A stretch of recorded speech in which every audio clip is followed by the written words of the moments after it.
क्या आपके साथ कभी ऐसा हुआ है कि आपने किसी का घर बसाने के लिए अपना सब कुछ दांव पर लगा दिया और बदले में उसने आपके ही आशियाने में आग लगा दी? हम हमेशा सुनते हैं कि भलाई का जमाना नहीं रहा, लेकिन सच ये है कि जमाना बुरा नहीं है, हमारी अंध दया बुरी है। जब हम बिना सोचे समझे अपनी मर्यादा और अधिकारों को भूलकर किसी पर अपनी अच्छाई लुटाते हैं, तो हम पुण्य नहीं कमा रहे होते, बल्कि अपने विनाश का रास्ता लिख रहे होते हैं।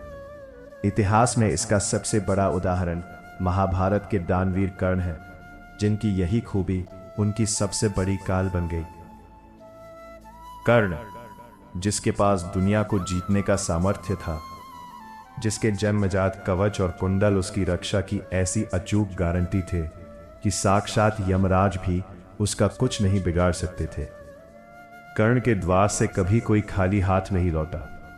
वो चाहता तो अर्जुन को आसानी से परास्त कर सकता था, लेकिन कर्ण की इसी अच्छाई और दया में एक बहुत बड़ी कमी थी, विवेक की कमी। उसने दुर्योधन के अपमान के समय मिली मदद के बदले में अपनी पूरी निष्ठा उस अधर्मी को सौंप दी। उसने यह नहीं देखा कि दुर्योधन गलत है। जब इंद्र ब्राह्मण का भेष बनाकर उसके कवच कुंडल मांगने आए, तो कर्ण यह जानते हुए भी कि यह उसके साथ छल है और इससे उसकी मौत तय है, अपनी दानी होने की छवि को बचाने के लिए हंसते हंसते अपनी सुरक्षा का त्याग कर दिया।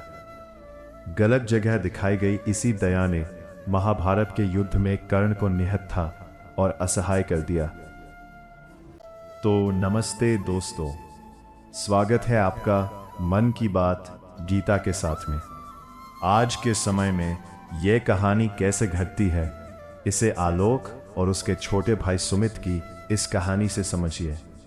यह कहानी सिर्फ भाईचारे की नहीं, बल्कि प्रेम और मोह के उस जाल की है जहां अच्छाई दुश्मन बन जाती है। आलोक एक बहुत ही समझदार और मेहनती इंसान था। उसने दिन रात एक करके भूखे प्यासे रहकर एक सफल बिजनेस खड़ा किया था। आलोक का एक छोटा भाई था, सुमित। सुमित स्वभाव से लापरवाह, खर्चीला और शॉर्टकट से अमीर बनने का शौकीन था।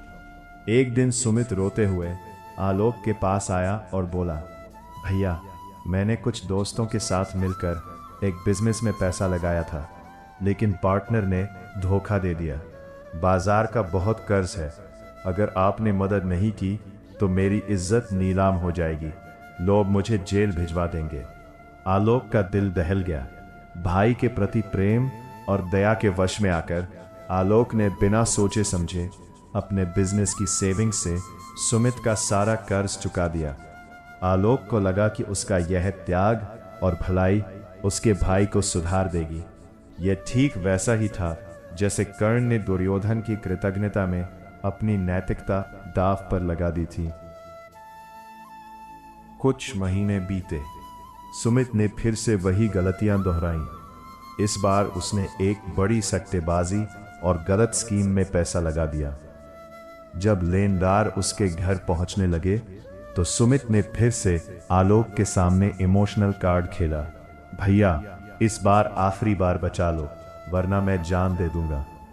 आलोक अपनी पत्नी और बच्चों के भविष्य को सुरक्षित करने के लिए एक नई जमीन खरीदने वाला था।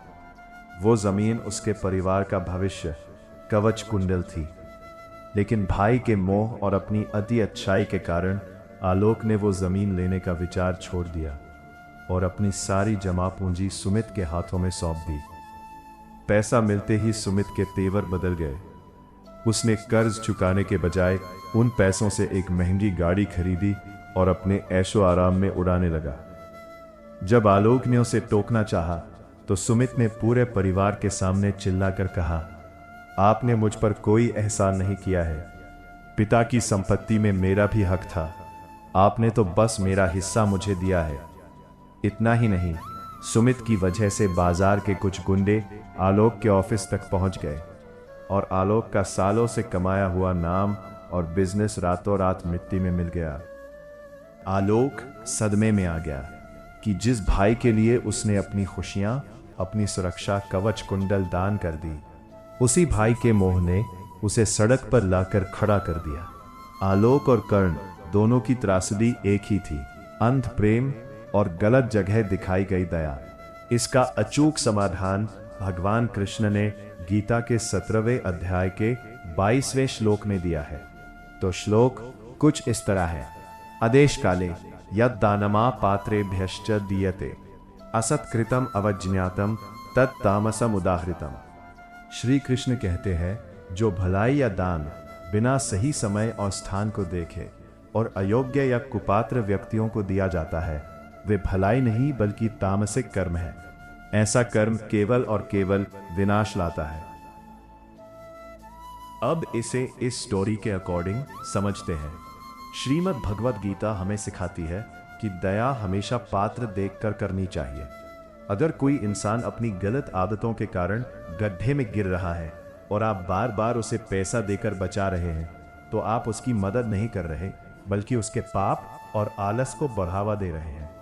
कृष्ण अर्जुन से कहते हैं कि धर्म की रक्षा के लिए अपनों के खिलाफ भी खड़े होना पड़े तो खड़े हो जाओ, क्योंकि मोह में की गई दया अधर्म को मजबूत करती है। इस पूरी कहानी का सार यह है कि विवेक के बिना अच्छाई एक आत्मघाती हथियार है। आलोक ने भाई के मोह में आकर अपनी बाउंड्रीज नहीं तय की और कर्ण ने दानवीर की छवि के मोह में अपनी सुरक्षा दांव पर लगा दी। जब भी आप किसी की मदद करें तो पहले ये देखें कि क्या वो इंसान उस मदद के लायक है।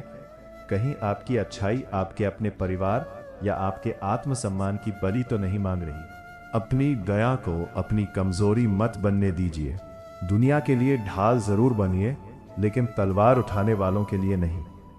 अगर आलोक और सुमित की यह कहानी आपके दिल को छू गई हो और अगर आप चाहते हो कि हम गीता के जरिए ऐसी और रियल लाइफ प्रॉब्लम्स को समझें, तो चैनल को सब्सक्राइब करना ना भूलें।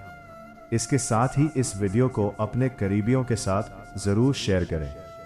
अगली वीडियो में हम बात करेंगे महाभारत में धृतराष्ट्र का मोह उसके पूरे वंश के विनाश का कारण बना, और हम इसी सीख से समझेंगे जब घर में माँ और पत्नी के बीच तनाव हो तो अंधा मोह नहीं, सही न्याय घर को बचाता है।